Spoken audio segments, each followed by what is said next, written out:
Unconventional Soldier, a military podcast brought to you by two British Army veterans in association with ISARR.com. Welcome everyone, and thanks for downloading another episode of the podcast. Our guest today is Brian Short, a former member of the Royal Marines and author of The Band That Went to War, the Royal Marines Band in the Falklands War.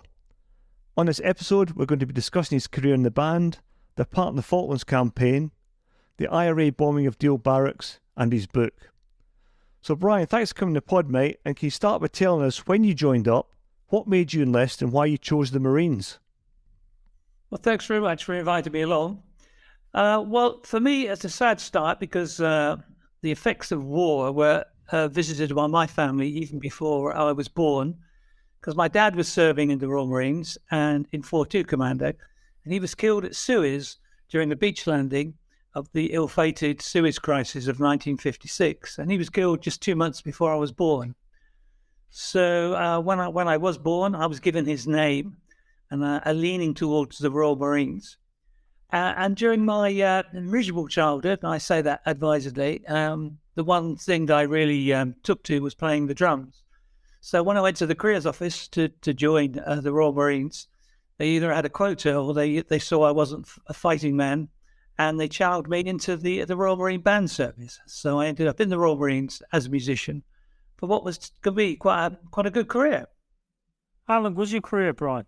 I did 17 and a half years in the Royal Marines, followed by 12 and a half years in Kent Police. And what else, other tours did you do apart from the Falklands tour, Brian?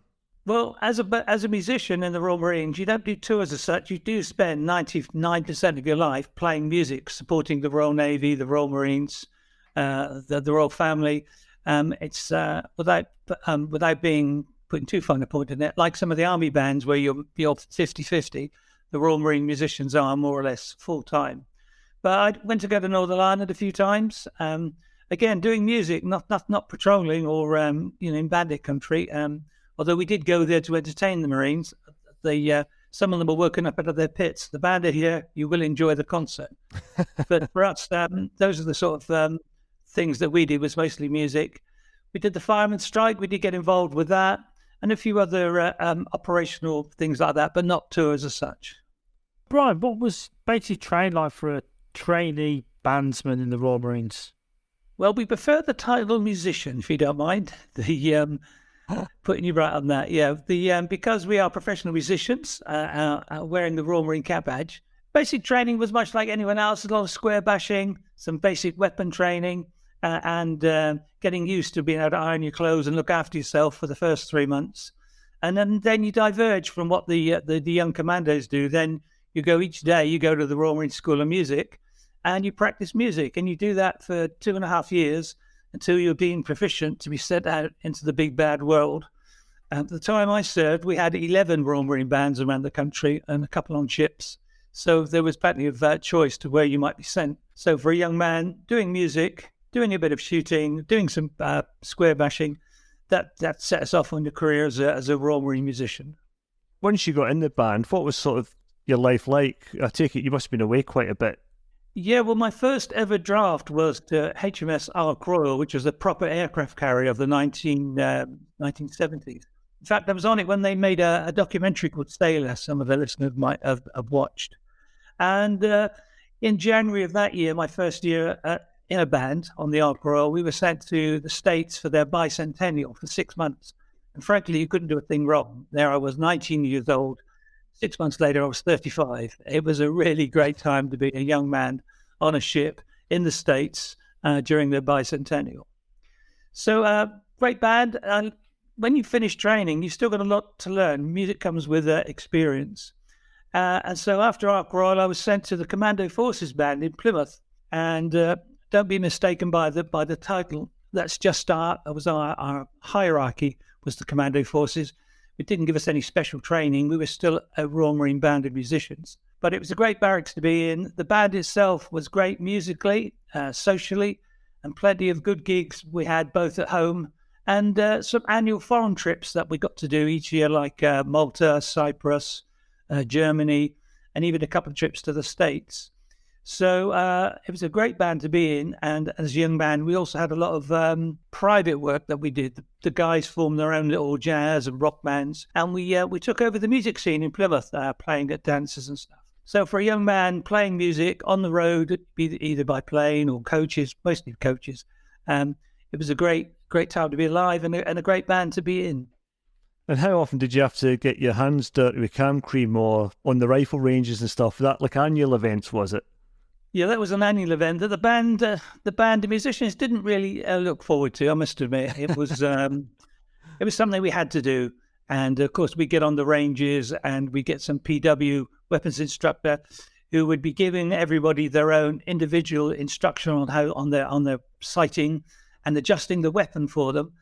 And then when he turned around, he'd realise we were all using the same weapons because at the end of the day, we didn't want to clean all the weapons. So the band played lip service to it. Our other military role was we were attached to the Royal Navy Medical Squadron on paper.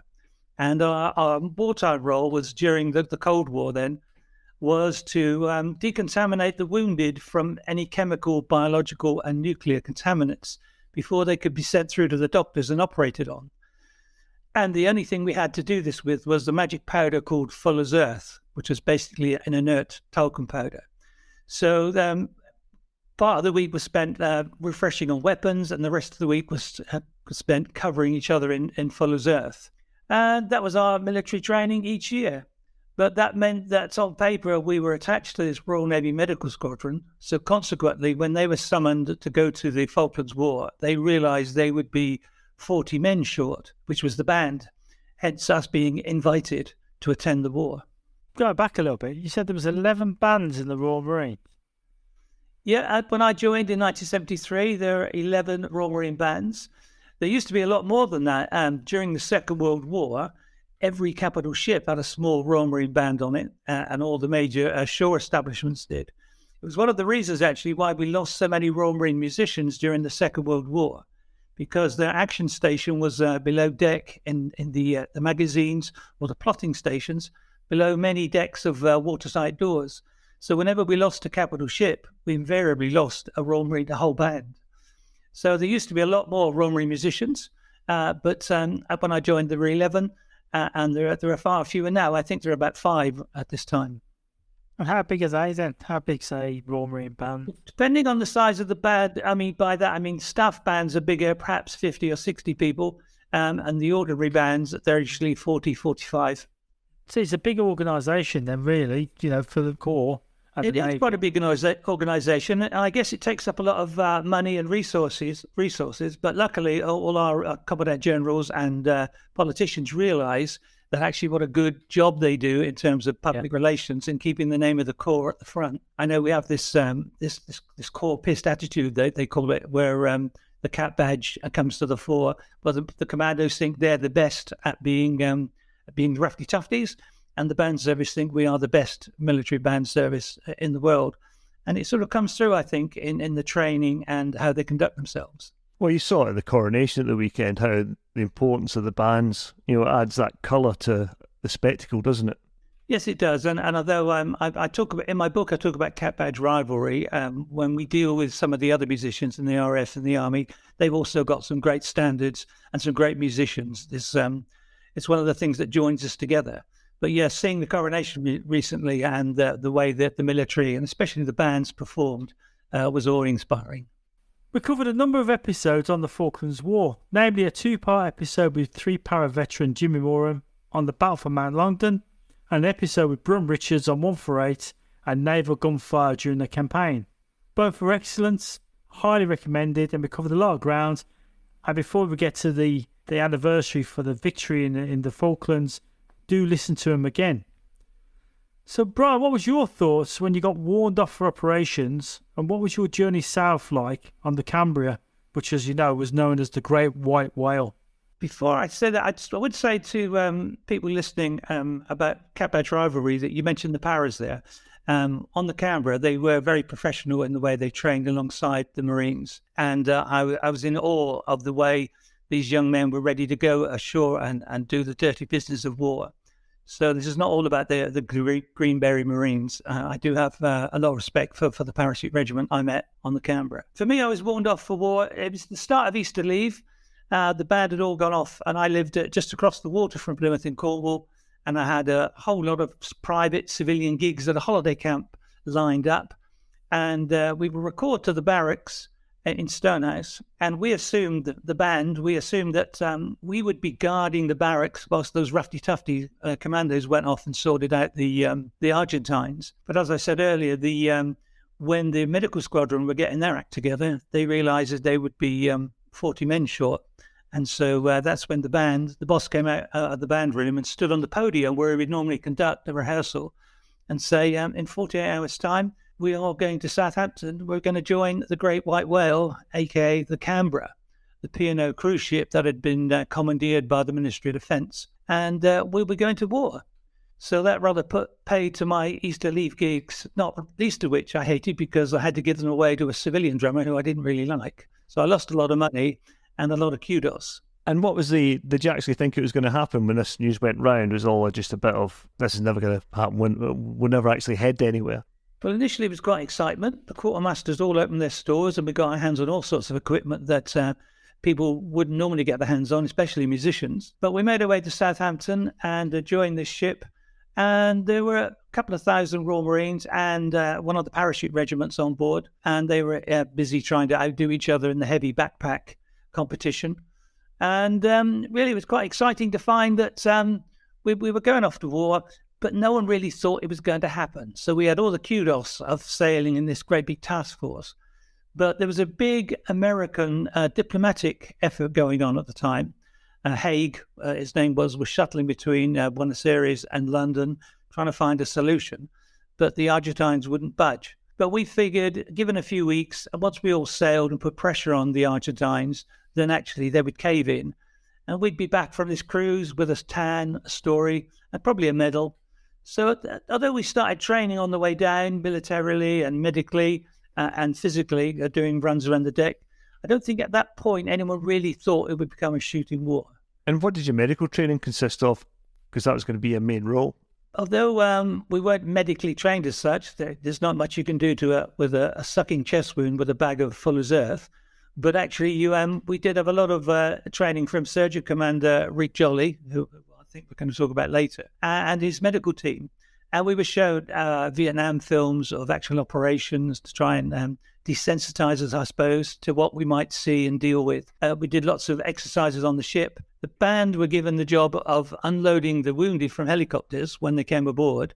And so we had to devise a way to get them from the helicopter deck down to the hospital facility on the Canberra. Although Canberra was a troop ship and not a hospital ship, she did have the medical squadron and she did have a good hospital facility. So we were always expecting to get some casualties of some sort. The training went on each day. There was some physical training around the decks. The Marines and the Paras entered into an unofficial competition with, especially the mortar teams. As the weather got hotter, as we reached the equator, they were doing 7 or 8 miles around the deck with their mortar plates on their back and stuff. So it was quite light-hearted. It was quite.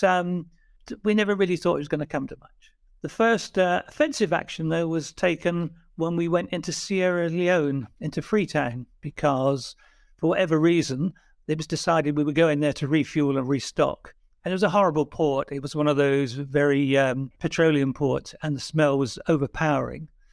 And Canberra docked.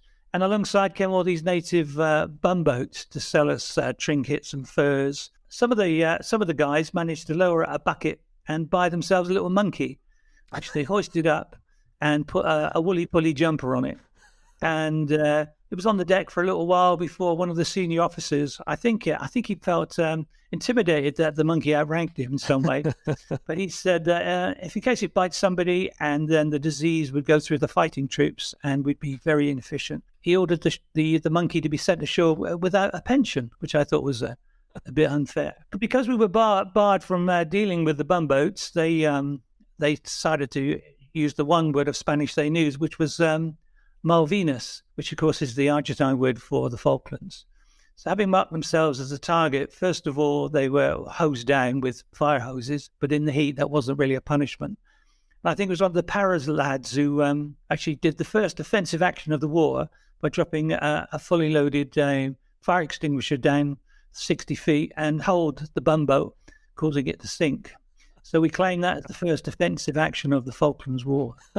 Did the monkey survive? Yeah, the monkey wasn't in that boat, luckily. Thankfully.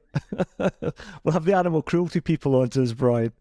When did it dawn that actually you were going to war, you weren't turning back round, that you were going to go to the Falklands? Well, I think to put more pressure on, the task force was sailing relatively slowly. And our next port of call was Ascension Island, which is right on the equator. It's a giant volcanic rock with the only thing on it really is an American airbase. I can't remember if we lease it to them or they lease it to us. But either way, they opened it up and the task force surrounded the island, and all the hastily loaded stores were moved around the correct ships, as it were.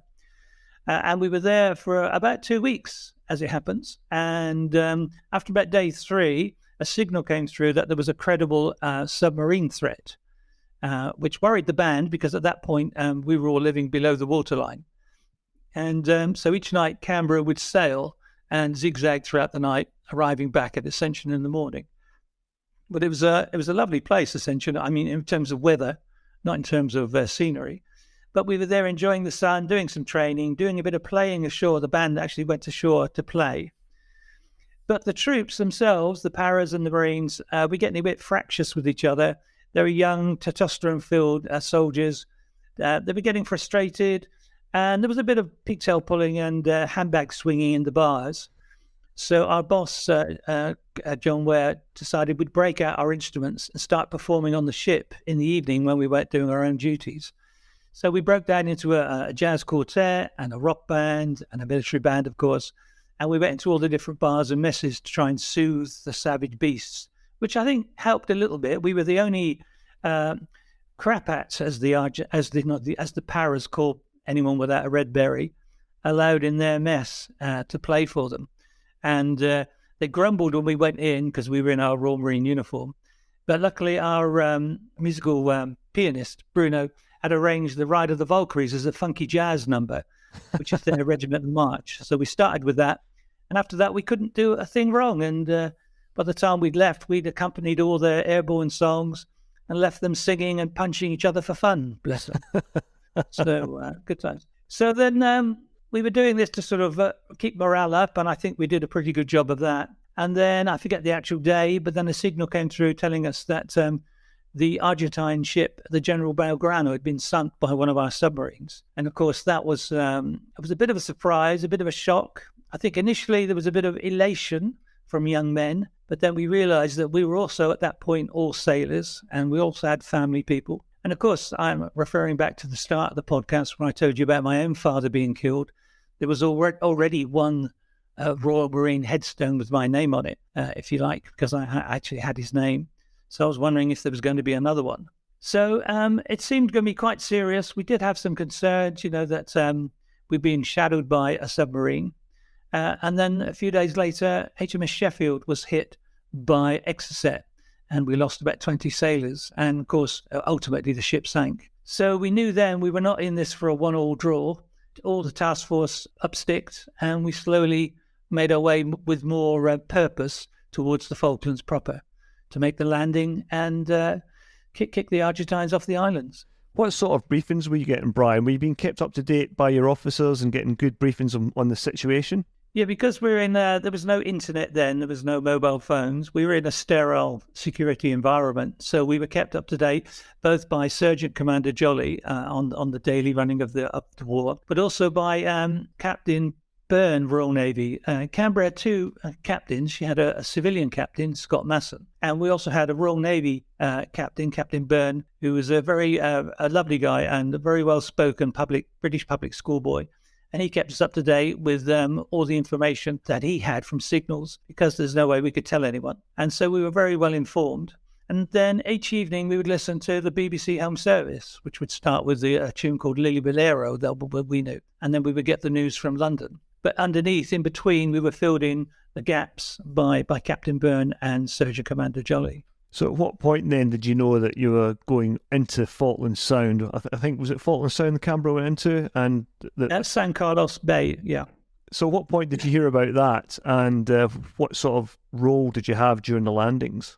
So about 2 days before the landings, which happened on the 21st of May, which was our D-Day, there was a lot of activity on the ship. A lot of officers were flying back and forth between Canberra and the HMS Fearless, which was where the headquarters was at the time. And then Surgeon Commander Jolly called an O group where he gave us all the lowdown on the actual landings which were going to happen. For us, we were always going to go ashore with the medical squadron and do whatever they needed us to do. But at the last minute, it was decided that half the band would go and then some would be going to Goose Green. It was very much the fog of war and the last minute decision making. But the very last thing that happened, just before the band were due to go ashore, we started taking Argentine prisoners of war, and I'll come on to how in a minute, walking wounded. And so it was decided the band would stay on board as the main and only military unit left on board once we put our troops ashore. So then, about 40 hours before D-Day, Surgeon Commander Jolly gave us his O group and gave us all our individual section instructions. And I say for us, it was a matter of changing here and there until eventually we realised we were going to be on the Canberra for the whole of the experience. So on the 21st of May, very early in the morning, we went in overnight. And it's a relatively small bay, about the same size as Plymouth Sound, for those who know that, my hometown of Plymouth. And as the dawn broke, there were all these ships, mostly Royal Navy ships, but there was the Norland Ferry, there was the Canberra, several other civilian ships. And it was a beautiful spring morning.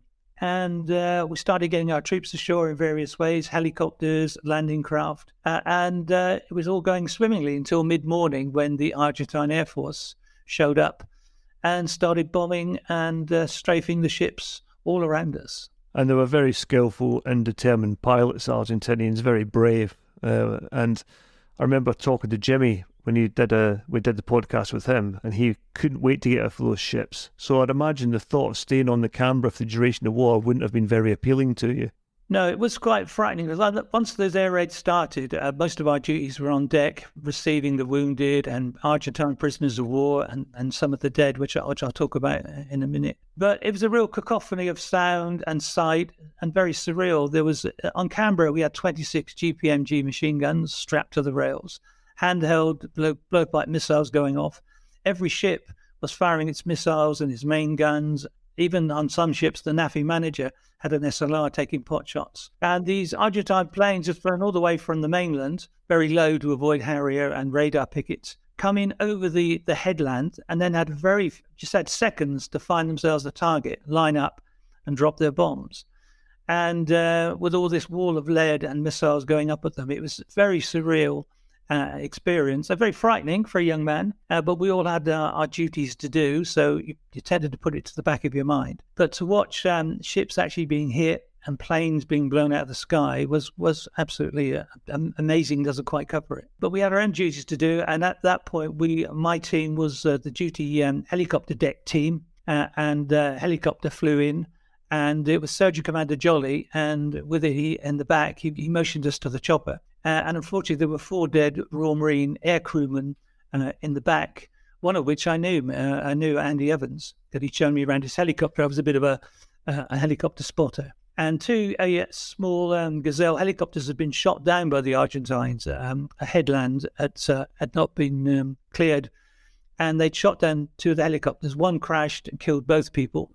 But Andy Evans managed to auto-rotate his helicopter into the water. And it was when him and his crewmen were swimming ashore, they were shot at by the Argentines, and he was killed. Well, he was mortally wounded and died a few minutes later ashore. So for me, then, the Argentines became the enemy. It was a real sea change for me to suddenly be dealing with the body of someone who I knew and liked. So that was quite an eye-opener. It was very much a real war then, even for us. Bear in mind, my war wasn't the dirty war that the Paras, the Marines and the soldiers fought ashore. But even for me as a young musician, that was a war enough. Which is why it annoys me sometimes people say the Falklands wasn't a war. And some pedantic people say it wasn't cleared as a war. But I think it's a bit like love. It's in the eye of the beholder. If you're getting shot at and someone's trying to kill you, then it's bloody war as far as I'm concerned. Yeah, it's semantics, isn't it? It's just war wasn't declared in all but everything else. It was definitely a war. So we take down the bodies of our fallen comrades, and then more helicopters start arriving with wounded and walking wounded Argentines, and they need to be dealt with. So the band are issued weapons, and then we start having to guide these Argentine troops. Some of them were from the battle at Top Malo House, and they weren't conscripts. They were special forces, and there's a picture of some of these guys in my book. They needed special looking after. They didn't actually cause us any trouble, but we knew they weren't just ordinary conscripts like some of the others we'd seen. So they needed careful looking after and monitoring and guarding with weapons, and made it very clear to them what they could and couldn't do without attracting our attention. So all day long, we're receiving more walking wounded, more and more air raids. We're getting a full commentary from Captain Byrne, our Royal Navy captain up on the bridge. And it's just absolute chaos and a cacophony and a surreal experience to see what's happening all around us in this relatively small bay. I say relatively small because with the amount of ships inside. Of course, as I said earlier, all credit to the Argentine Air Force, who were coming in and within a few seconds having to pick a target, pick all their bombs off. And in fact, I think one of the good things about us putting up so much lead was that they flew so very low to avoid all that it didn't give enough time for the bombs to arm once they'd left the aircraft. So quite often they would hit a ship, but the bomb wouldn't go off. And that's when, of course, our bomb disposal people earned their money, bless them, going and managed to save a couple of the ships because the bombs hadn't exploded. Yeah, there was quite a hoo-ha, because if I remember right, I think Kev might correct me on this, but I think the BBC let out the bag that a lot of the bombs weren't exploding because their pilots were coming in that low, as you were saying, and they were being fused. Yeah, they did, and it never got addressed or picked up by the Argentinians at the time. Just going back slightly, if I may, the NAFI manager, there's a guy called John Leake. He wasn't a soldier, but he became a NAFI manager on HMS Ardent. He manned the machine gun. He was accredited with shooting down the Skyhawk on a ship on the Ardent, which was hit by 17 missiles and bombs. And he was awarded the Distinguished Service Medal.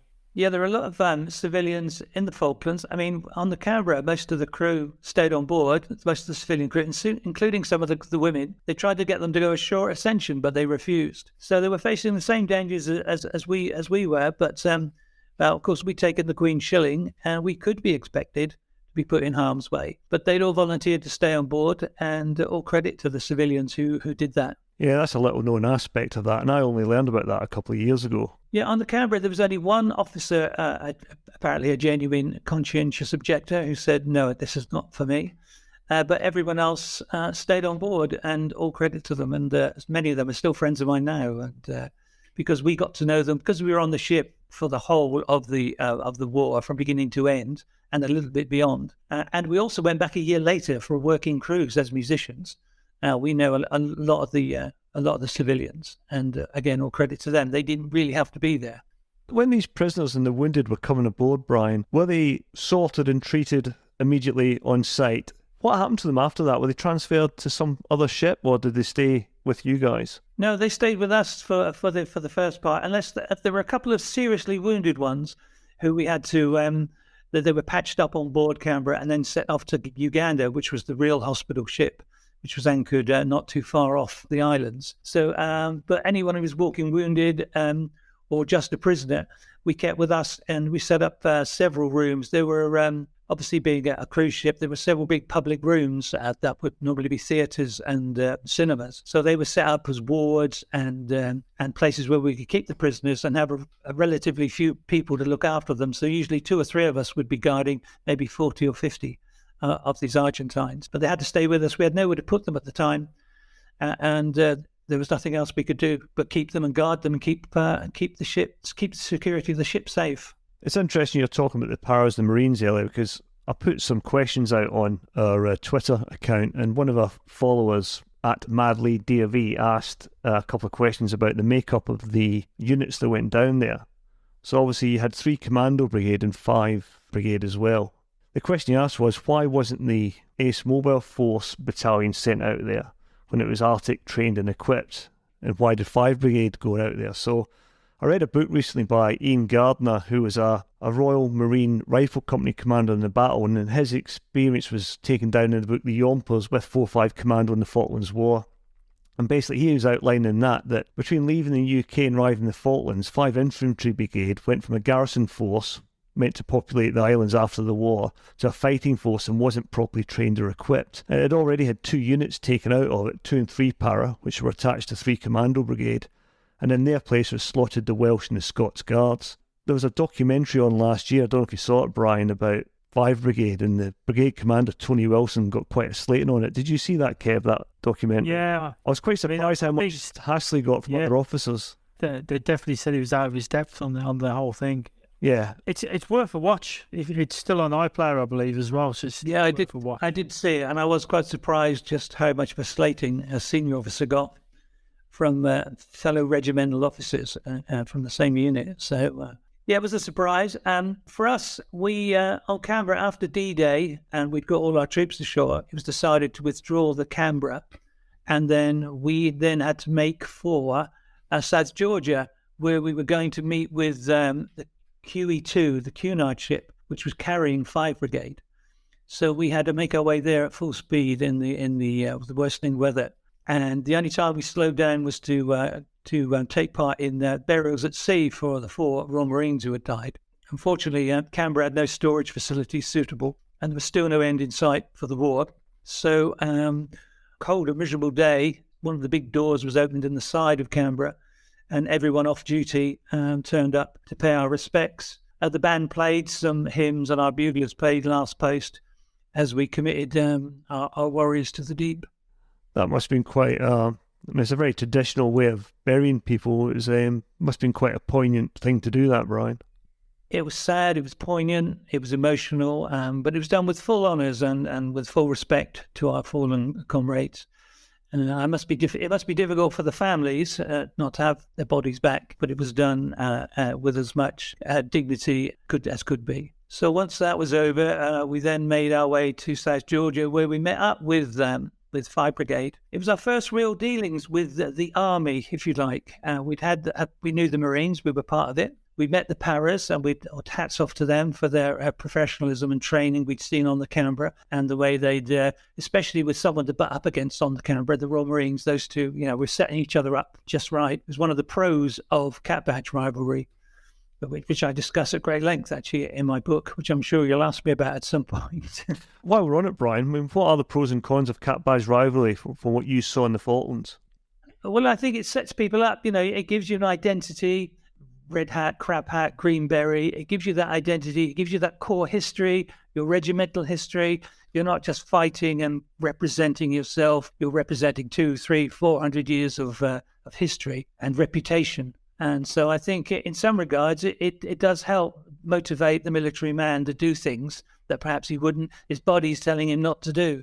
But he looks around him and he sees his comrades who he's fighting for and his cat badge, and he gets up out of that trench and does it. To me, that's what I saw, and that's what I recognise.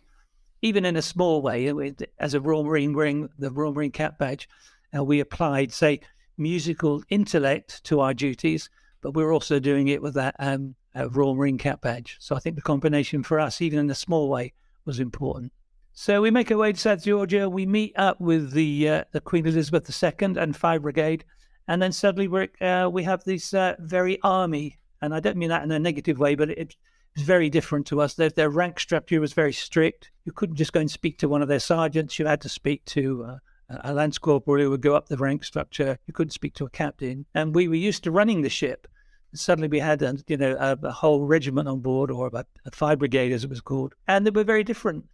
Anyone who went ashore deserves the full respect for having to dig deep and fight those battles at night against an entrenched enemy. And they'd been there several weeks, waiting for us, and they outnumbered our guys. So I wouldn't discredit them in any way.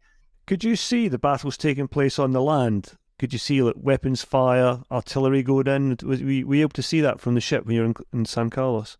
Overnight on D-Day, on the 20th, 21st, yes, when we snuck in at night, we into the bay and dropped anchor. And we were told not to go outside, but a couple of us went on the open deck. The ship was in blackout. We'd had all these what would normally be passenger windows had to be covered up with hessian. But we made our way out onto the open deck, and it was a beautiful, clear night, and there was absolutely no light pollution.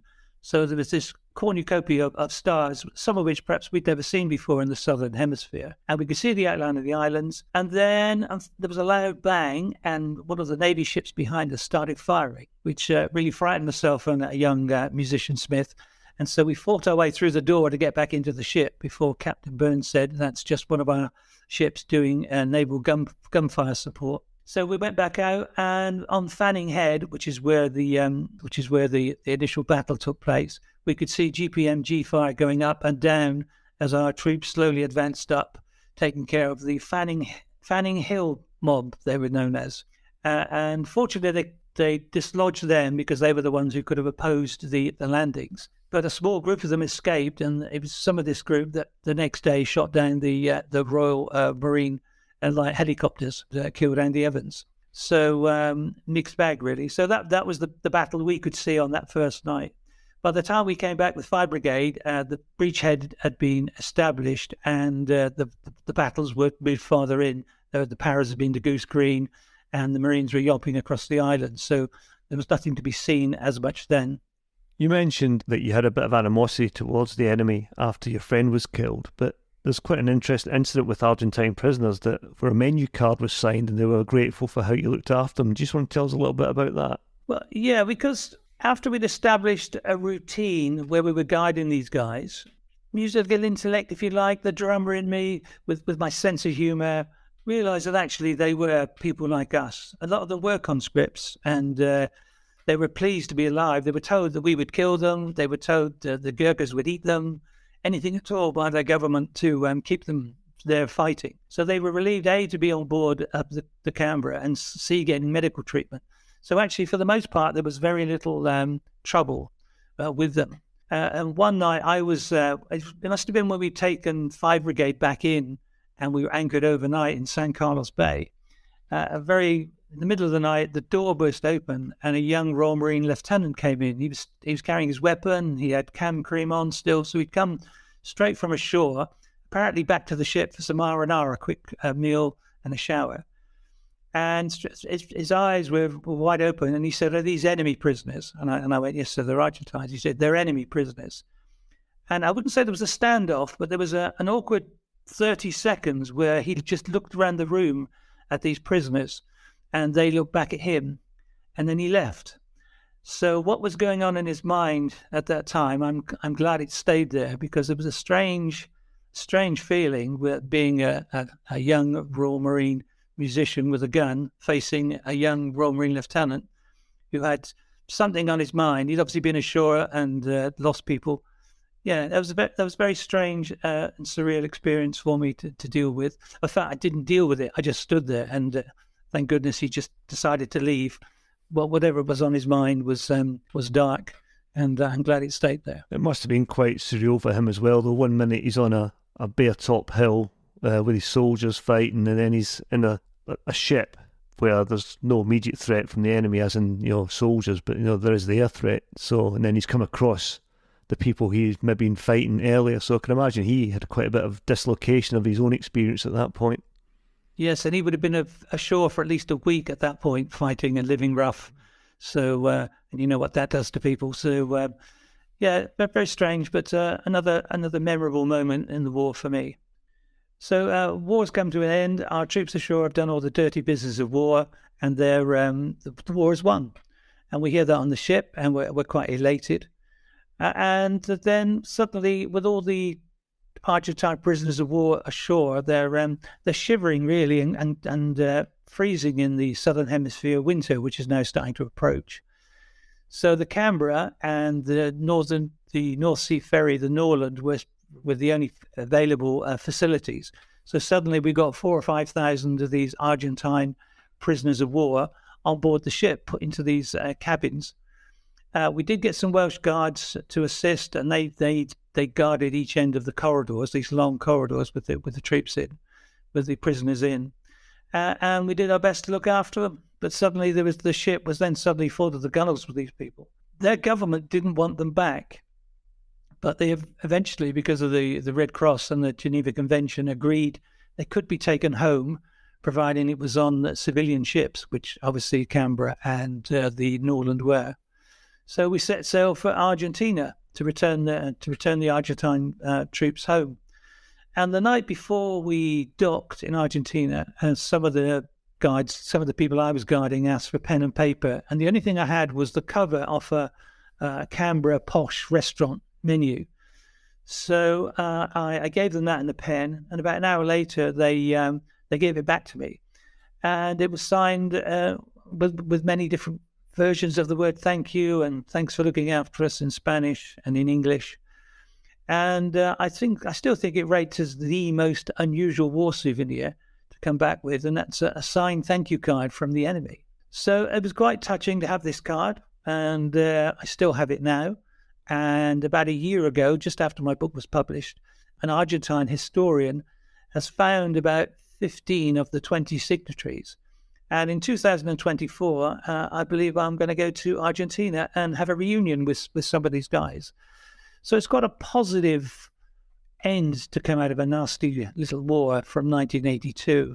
Not everyone will get that release. That's, what's the word I'm looking for? That's closure. Closure, that's the word, yeah. So I'm quite looking forward to doing that. We docked in Argentina, in Puerto Madryn. That was quite surreal again, going into an enemy port. Well, technically, we were still at war with them because they'd only surrendered on the islands. And we were told, under no circumstances, set foot ashore. Canberra is neutral territory under the Geneva Convention. But unfortunately, or fortunately, carrying a stretcher, stepped across the chasm, and I'm the front right-hand marker of a 4-man Argentine stretcher party. And we go about 100 yards to where the waiting ambulances are. And we put this stretcher in the back of an ambulance. And the Argentine, much to everyone's surprise around in the ambulance, then shook my hand and said, gracias. And of course, he was one of these guys who had signed my card. But for the Argentines who hadn't been in the war, waiting for the prisoner of wars to come home, it's something of a surprise. They couldn't understand it. So then I go back to the bottom of the gangway where there's an Argentine general greeting his men back. And I decided it's a good opportunity to take my camera and take a picture. And then behind me, one of the Argentine officers decided to give me a bollocking in Spanish. Now, I don't speak of Spanish, but I know a bollocking when I hear one. So I've had many in my time. And so I offered him a few words of Anglo-Saxon that he might have understood. And then before I was arrested, I skipped back up the gangway and back to the safety of Canberra. I didn't realise that Canberra went to Argentina just at the end of the war to drop the prisoners off. It might be good, Brian, next year if we get you back on and you could maybe talk about your reunion and the experience of that. I think that'd be quite interesting. Yeah, I'd be pleased to if you think it's got some value. There's a British retired colonel called Geoffrey Cardoza. During and after the war, he went to great lengths to keep Argentine bodies and artifacts together so that at some point they could be identified, because there are a lot of battlefield casualties that couldn't be identified. So he gave closure, if you like, to many Argentine families after the war, where he was able to say, well, look, this is your son, this is where he's buried. And consequently, he's been invited back several times. And I believe I'm going to be invited back with a British delegation in the new year sometime. So yeah, if you think it's got value, then I'd be happy to come back and talk about that. Yeah, that'd be good.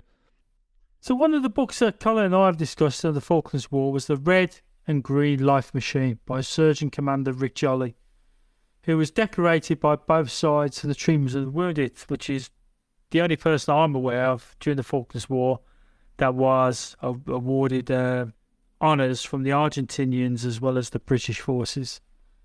I believe you met him, Brian. What was he like? Yeah, he was our immediate boss, if you like. We had our own band rank structure, but as far as the medical squadron were concerned, he was our boss and gave us all our briefings, lots of medical lectures. And he was actually very charismatic, funny, intelligent, and a real gentleman. And he's one of those few officers you would follow anywhere. His word was gospel, and he knew his stuff.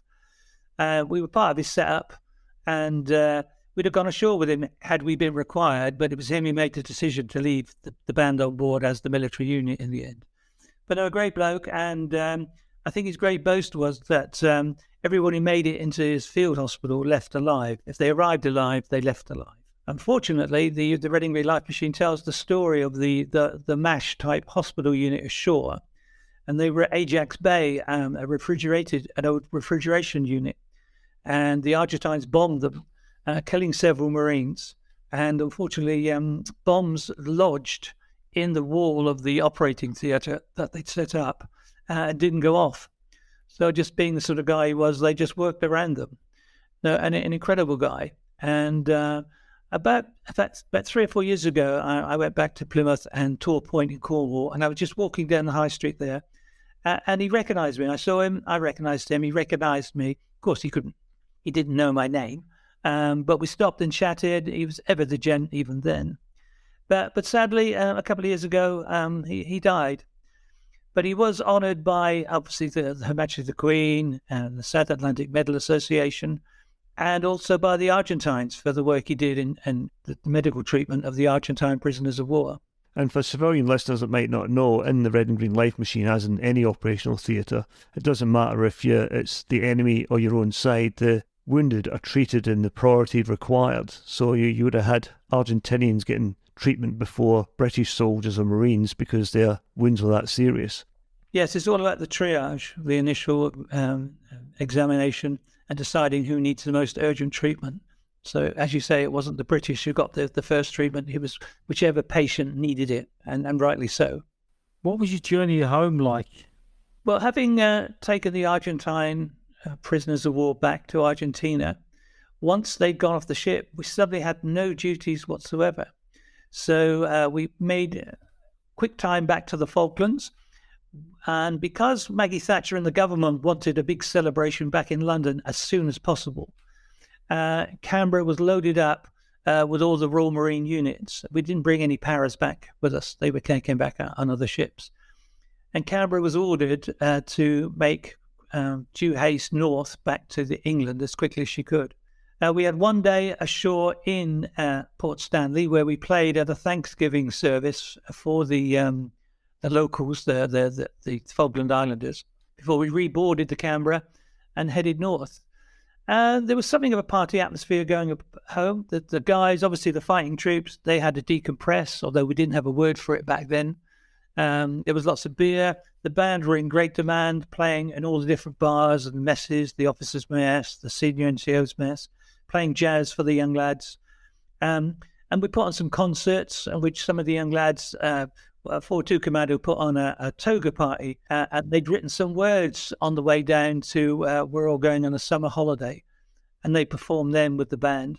So there was a great party atmosphere, but it was tinged with sadness because not everyone who'd gone south with us was now going north.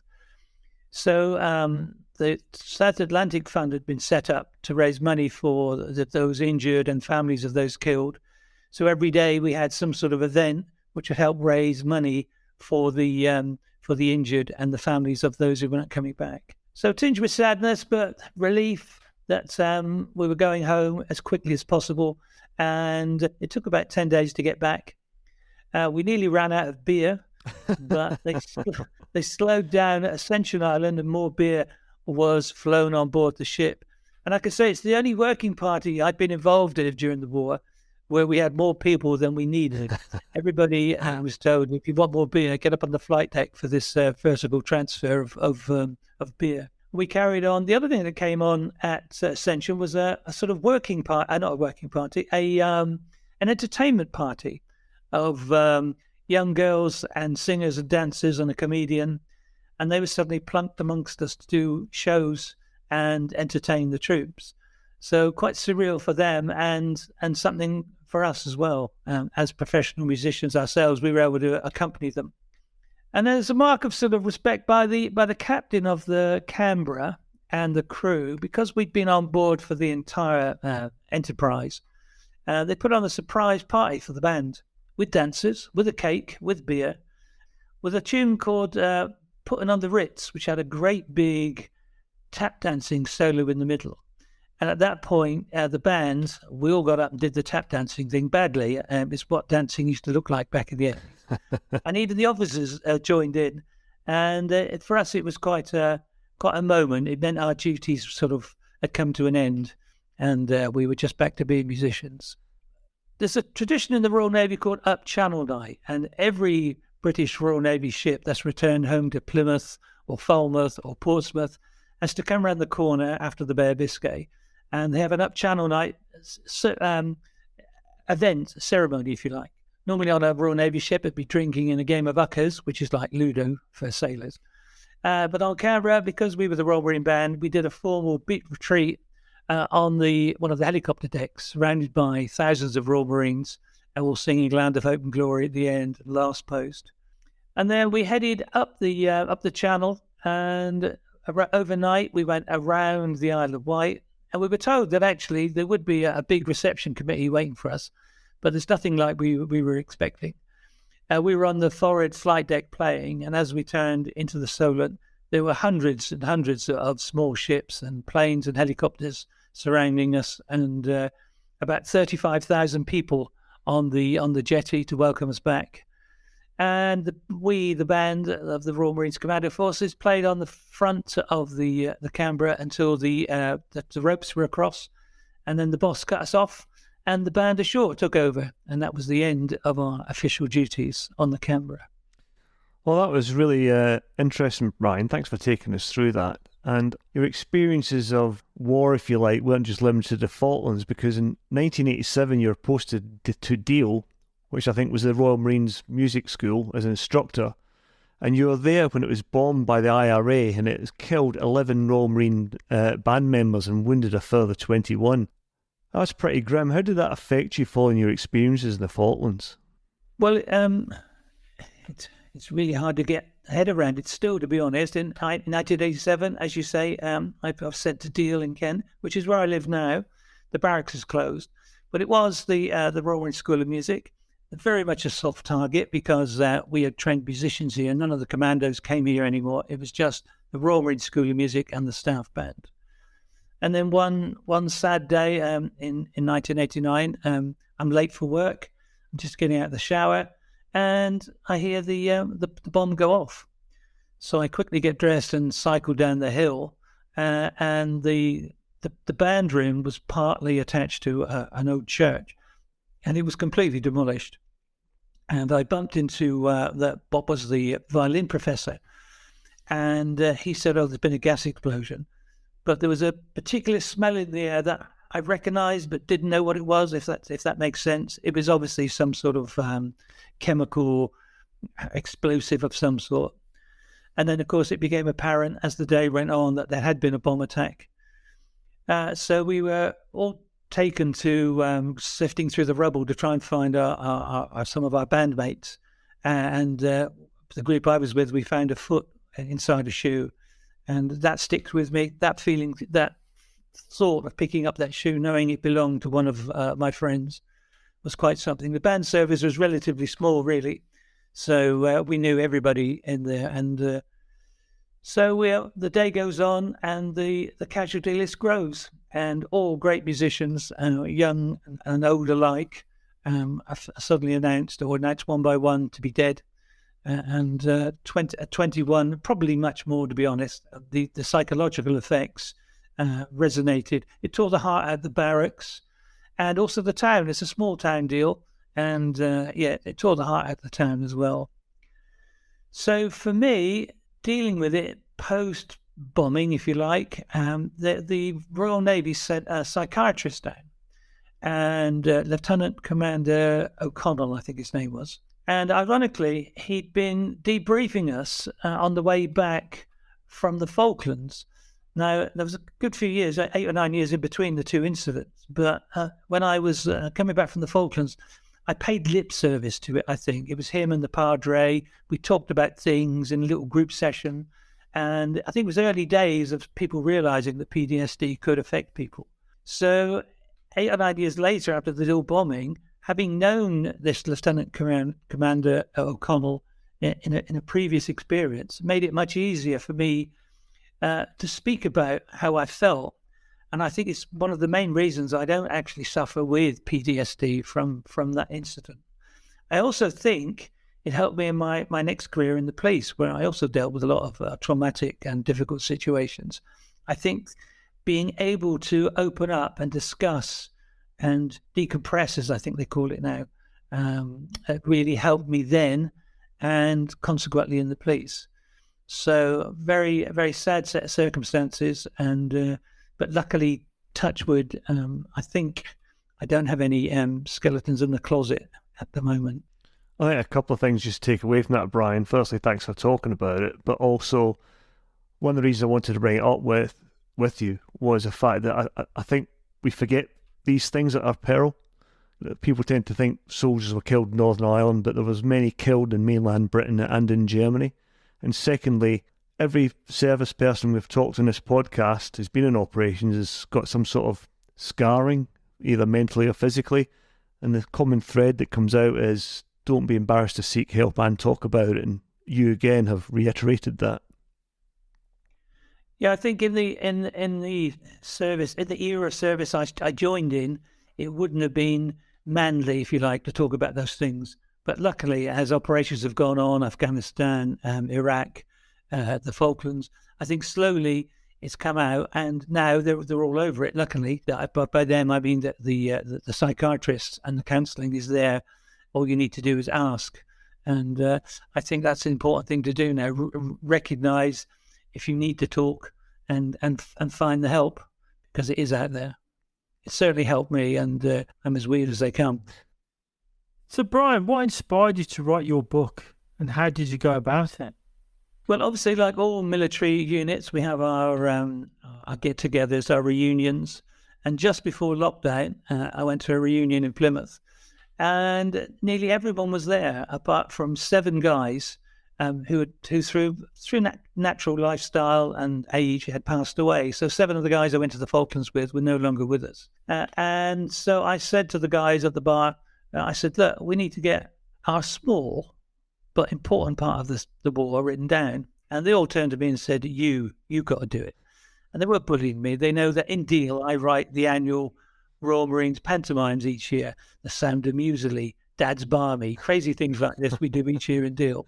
So they knew I had some writing experience. So I had kept a diary during the Falklands, and I'd taken my own camera. And I also got some contemporaneous diary notes from other guys. And I sat down and wrote this book. And I wrote the first 3 chapters as I thought a book should read. And then I went back and read it, and it was very sterile. There was no me in it. It was just as you'd imagine a book to be written.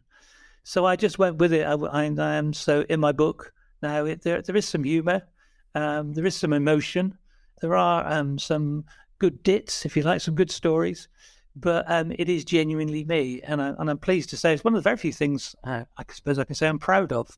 The reviews are good, and everyone who's read it says they can see my humour in it. And when you're dealing with things like burials at sea and war, to get that and sort of get it right, I'm quite pleased with in a non-smug kind of way. Well, that's great, mate. And more importantly, where can listeners get a copy? Well, you can get them through the publisher. It's called Pen and Sword, or you can get it through Amazon. That's the online. You can only get it from Waterstones. They'll order it for you. But it's worth checking all 3 sites, because invariably one of them have it on offer. Because it's a hardback, and it's a good quality hardback. And I'm not just talking about the writing, the paper and the print.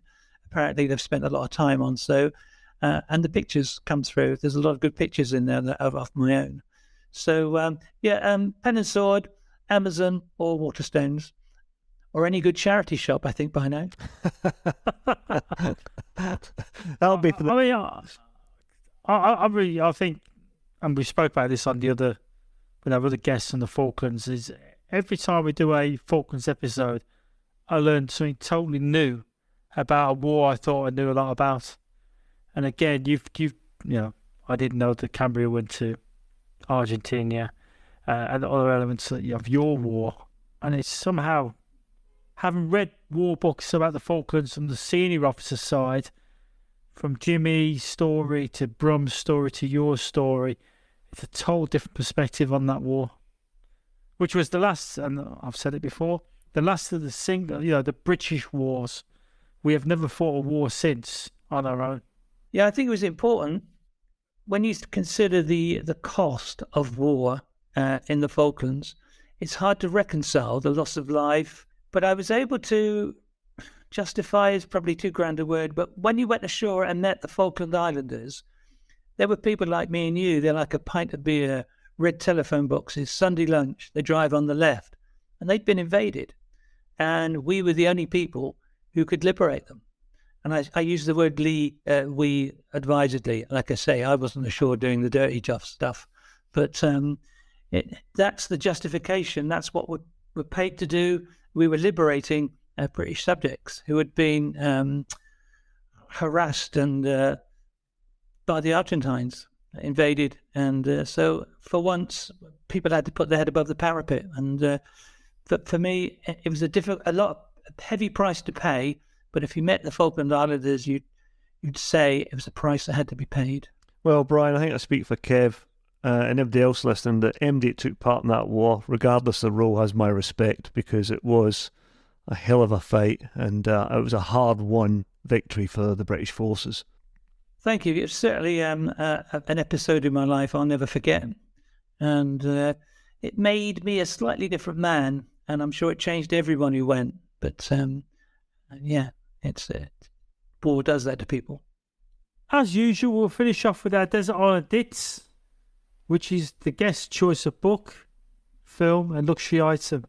What have you chosen for this episode? Well, my book choice it seems quite heavy, but it's called Sapiens, A Brief History of Mankind, by an Israeli called Yuval Noah Harari. And it sounds quite heavy because it is. It's a bit psychology, a bit mankind history, a bit how and where we get religion from. But I don't remember ever turning a page and it not bending my mind a bit and making me think about something differently. So I learned a lot from reading that book. It's a real mind stretcher and a good book to sit on a sun lounger with on holiday. That sounds very heavy for a holiday book, that one, Brian. Yeah, it's not very... no, it's very gin and tonic on one side and... It sounds though, no, it is. It's this style of writing. He takes heavy subjects and he breaks them down into a set of daily orders. There we go, daily orders, and this is what this happened. This is why this happened. This is how this happened. So I've seen it have really good reviews, so I might go back and have a revisit it. I thought it might be a bit intellectually too challenging for me, being a thick ex-soldier. Yes, I agree with you, Colin. I can't even say into that, Kevin. And so, your film choice, Brian? Well, this one I saw just a few weeks ago. It's a modern British comedy, and it's not because it's got my name in it. It's called Brian and Charles. It's a crazy British comedy about a guy who lives in Wales. He makes things in his shed, and he makes himself a robot. And I won't say anymore because it'll be a spoiler alert, but it really got my sense of humour and really enjoyed that. So Brian and Charles. And your luxury item? Well, I think I may have mentioned that drumming from my earliest days through my Royal Marine career, even when I was a police officer and right up to I was gigging last night, drumming has been that single strand throughout my life that's pulled it all together. So I'd take some drumsticks and I'd sit happily on a beach with a log waiting to be rescued. You can drum for help as well, Brian. I've no idea where that's going to go. Anyway, Colin, your choice this episode. So my choice this episode is a book called Company K by William March, and it's a series of 113 short connected stories by every soldier in the company. So, and some are a single paragraph and some are a couple of pages. And the author fought in France in World War I, winning the Croix de Guerre, if that's how you pronounce it, the Distinguished Service Cross and the Navy Cross. And he brings this experience to bear in his writing. If you expect another Storm of Steel, you'll be disappointed, as it focuses on more mundane aspects of the human condition, but also features bravery, cowardice, selfishness, compassion, and much more. I knew about the US Marines in World War I primarily from the Battle of Belleau Wood, which is part of the US Marine folklore, where they're reputed to have earned their nickname the Devil Dogs from the Germans. So that sort of really added a bit of colour to the Marine history in World War I for me. And one of the most famous quotations in the Marine Corps history comes during the initial step-off of that battle at Belleau Wood, when First Sergeant Dan Daly, a recipient of 2 Medals of Honour, prompted his men of the 73rd Machine Gun Company forward with the words, "Come on, you sons of bitches, do you want to live forever?" An outstanding Marine who won the Medal of Honour twice. My choice this week is, or this episode, is a book by James Comey. It's called Saving Justice, and you may remember him as the FBI director that was fired by President Trump when he was firing everybody at the same time. And before he was the FBI director, he had a long and varied career in law and justice system, and he understands more than most what a force for good the US justice system can be. If not, sometimes we're not seeing it in this very positive light at the moment or in the last few years. And he goes on in his book to show how far the law and order side of American justice has strayed during the Trump presidency. And as I mentioned, he was around at the time when the US intelligence community was being criticised by the president and his entourage. And then during the mass sackings of some very senior people in the American government, he was one of them. Post that, he wrote a book and obviously gives his side of the story, which hasn't had that much exposure. Obviously, there's a lot of other stuff going on at the same sort of time, even now. You'll be able to write part 2 next year. I don't know. Like, that's the fear, isn't it? Anyway, but we're straight into politics, which we normally try and stay off of. No, we can't do politics. just keep watching BBC to watch the news about court cases. Well, that's it for another episode. So thanks to Brian for coming on the podcast, and to you, the listener, for your continued support and suggestions. Please keep them coming, and our email and social media links are at the bottom of the show notes. And as we all know, I'm happy to take requests on postcards, letters, snail mail, whatever way you want to send it to us. You'll find us on all the usual suspects: Instagram, Facebook, YouTube, Twitter, the interweb, wherever you like.